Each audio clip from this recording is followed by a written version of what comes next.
રામાયણની જે કથા છે,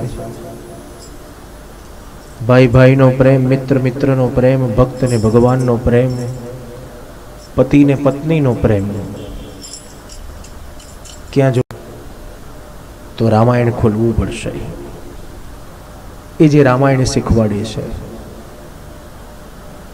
જે રામને એમ સમાચાર મળે કે આવતીકાલે અયોધ્યાનું રાજ તિલક કરવાનું છે, અને સવાર પડતા સમાચાર મળે કે 14 વર્ષનો વનવાસ.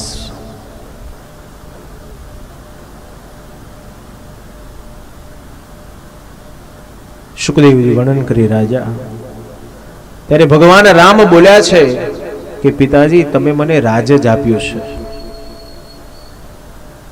ફરક એટલો છે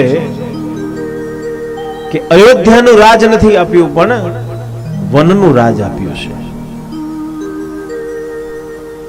ભાઈ ભાઈનો પ્રેમ ક્યાં જોવા મળશે? તો રામાયણ ખોલવું પડશે. જે ભરતજીને જે સમાચાર મળ્યા કે મારા લીધે મારા રામને વનવાસ થઈ ગયો, ત્યારે ભરતજી બોલ્યા છે, માં તે મને જન્મ ન આલ્યો હોત ને તો સારું થાત, કારણ મારા લીધે મારા રામને વનવાસ જવું પડ્યું, એના કરતા તે અમને જન્મ ન આપ્યો હોત ને તો સારું થાત. અને ભગવાન રામને પાછા લેવા માટે ભરતજી ચાલતા ચાલતા ભગવાન રામને પાછા લેવા જાય. એ આદર્શ ભાઈનો પ્રેમ રામાયણ જે બતાવે છે. આદર્શ પતિ એ ભગવાન રામ છે ને આદર્શ પત્ની એ સીતાજી છે.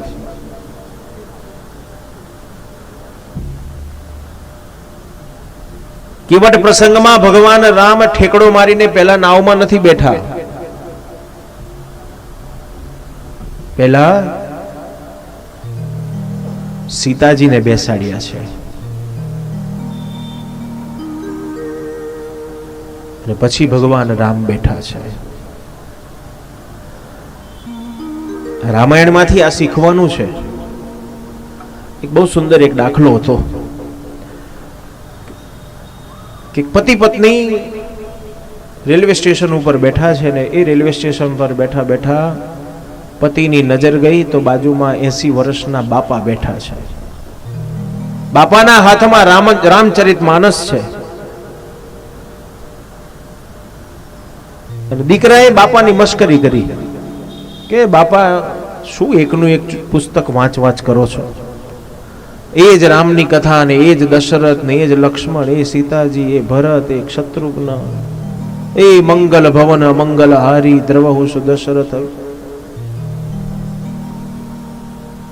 એકનું એક વાંચ કરું, તમને કંટાળો નથી આવતો? બીજું કંઈક વાંચો ને. એકનું એક પુસ્તક લઈને બેસી રહો છો, અને આવડું મોટું પુસ્તક, આટલું મોટું પુસ્તક વંચાય? શું શીખવા મળે છે આમાંથી તમને? પણ પેલા વડીલ હતા એટલે કશું બોલ્યા નહીં. થોડો સમય થયો, ગીરદી વધારે હતી, ટ્રેન આવી, ભીડ વધારે થઈ, વડીલ ટ્રેનમાં બેસી ગયા, પેલો યુવાને ટ્રેનમાં બેસી ગયો. ભીડ હતી પણ એકાદ બે સ્ટેશન ગયું ને ભીડ ઓછી થઈ, અને પેલાને ખબર પડી કે મારી પત્ની તો સ્ટેશન પર રહી ગઈ ને હું ગાડીમાં બેસી ગયો. બૂમો પાડે, એ ગાડી ઉભી રાખો, કોઈ ચેન ખેંચો, ગાડીને રોકો, ગાડીને રોકો, મારી પત્ની રહી ગઈ.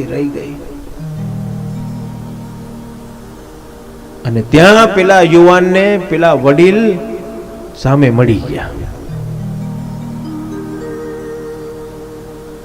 વડીલે પ્રેમથી કીધું, બેટા શું થયું, તકલીફ થઈ? અરે બાપા, મારી પત્ની સ્ટેશન ઉપર રહી ગઈ, ગીરદીમાં હું ચડી ગયો પણ મારી પત્ની ચડી નહીં, મને ખબર ના પડી અને ટ્રેન જતી રહી. મારી પત્ની સ્ટેશન પર ને સ્ટેશન પર છે, ટ્રેન ઊભી રાખો. ત્યારે વડીલે કીધું, બેટા આ જીવનમાં આ પ્રસંગ ના થાય ને એટલા માટે રામાયણ વાંચવાનું. તે રામાયણ જો ખોલીને વાંચ્યું હોત ને તો ખબર પડે કે ભગવાન શ્રી રામે કેવટ પ્રસંગમાં પહેલા સીતાજીને નાવમાં બેસાડ્યા હતા અને પછી ભગવાન બેઠા હતા. આજે જો તે એ રામાયણ વાંચ્યું હોત, તારી જોડે એ જ્ઞાન હોત, તો તું ઠેકડો મારીને પહેલા ટ્રેનમાં ના ચડી ગયો હોત, પહેલા તારી પત્નીને બેસાડી હોત અને પછી તું ચડ્યો હોત, તો આ પરિસ્થિતિ ઊભી જ ના થાત. તેથી આ શાસ્ત્રો વાંચો. આ રામાયણ શીખવાડે છે.